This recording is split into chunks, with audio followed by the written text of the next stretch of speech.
kajian ini mengatakan bahawa ramai di kalangan belia ni yang terperangkap dalam situasi ini sebab dia kata mereka meminjam satu untuk lifestyle dia. Tapi yang paling tinggi sekali, yang menariknya ni sebab beli the higher purchase.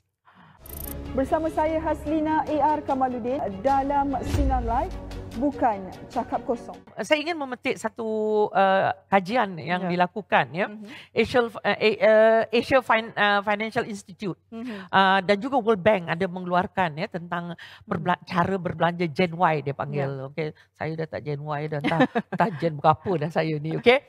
Jadi dalam kajian dia tu memang dia mengatakan sebahagian besar daripada golongan yang dikategorikan itu sebagai muflis ini di kalangan golongan belia.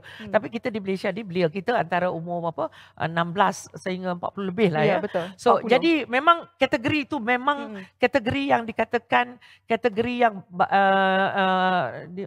bukan remaja, belia. Belia dan juga ada yang belia muda, belia pertengahan dan belia tua. So saya ni dah tak masuk lah kan.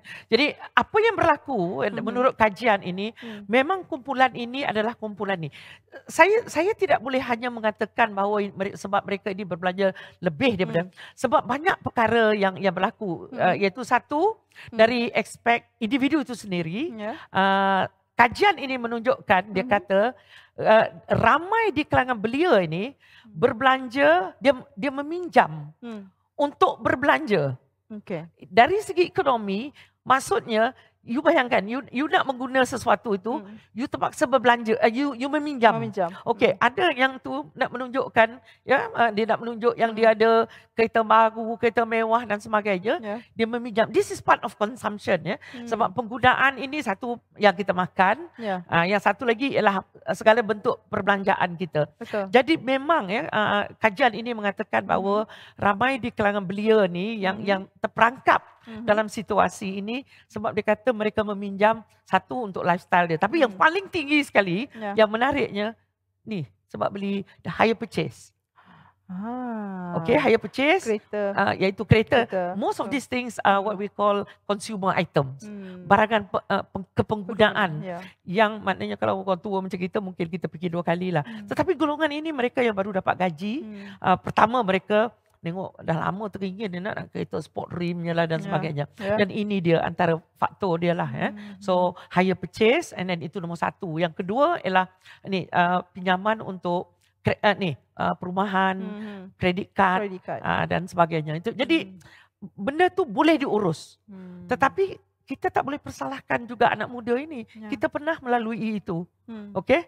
So, kalau dulu teringin sangat nak makan Kentucky, sekarang dah dapat gaji, dah tak nak pula Kentucky, nak mahal lagi. Nak duduk kat restoran pula.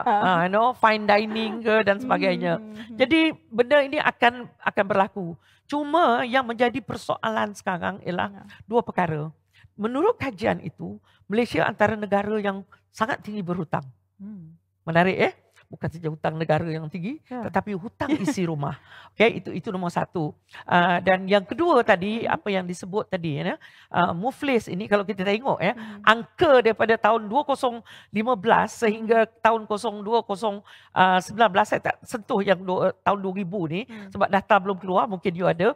Dia kata lebih 84,000 yang dah diisytiharkan muflis. Ini angka yang agak besar jugalah bagi sebuah negara yang penduduknya sekitar 32 juta.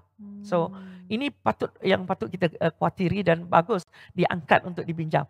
Tetapi dengan penularan COVID ini, maka masalah itu mungkin semakin semakin menular dan dia macam COVID juga dia menular sebab dia berangkai. Mereka diberhentikan kerja, bisnes ditutup dan sebagainya. So, ini moratorium tu semua dia kata, kalau kita dengar masa mula-mula yang Berhormat Perdana Menteri mengisytiharkan bantuan-bantuan yang diberikan, semua lega. Tapi bila dah hujung, kan diberi 6 bulan kan. Sebab saya sempat membuat kajian. Memang benda ini real. Benda ini sesuatu realiti di bawah itu. Dan dia bukan saja umur yang muda sekarang. Golongan tua pun dah terkesan oleh isu muflis ni, bukan saja golongan belia. Ini yang menjadi kekhawatiran kita.